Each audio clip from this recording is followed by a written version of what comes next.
हरी हरी ओढ़नी तो हरी छूटल कवन बगिया गोरी। नमस्ते, प्रणाम। तो आप लोग दोस्त कैसे हैं? हम आपके छोटे भाई, आपको पता होगा यूट्यूब चैनल पर देखते होंगे आप अपने छोटे भाई। तो आई दोस्त रोल की एक चीज़ बतावे बनी कि पवन सिंह के एक न्यू सॉन्ग आया हुआ है। बहुत दिन से देख रहे सुन रहे गाना को, हम नहीं समझ पा रहे थे।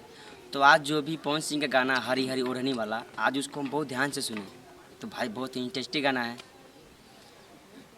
कि काहे पीछा परल बड़ा हमारे पमरल बड़ा मटको की पिया तारा दूध से सचरल बड़ा छपरल बारा हमारे पमर तारा माठा फोकी पिया तारा दूध से काजरल बारा।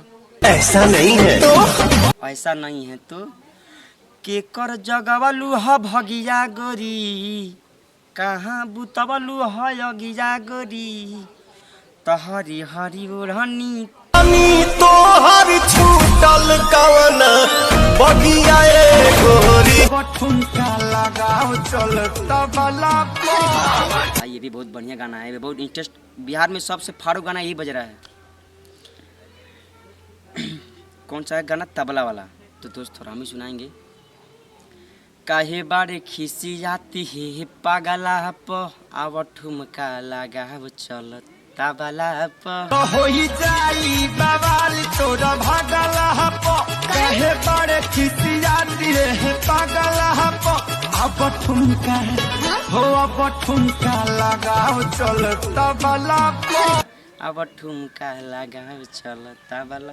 देखिए भैया, हमको ये दिक्कत नहीं है कि खेसारी भैया ऐसा गाना फालतू वाला गाना हमको बिल्कुल पसंद नहीं है।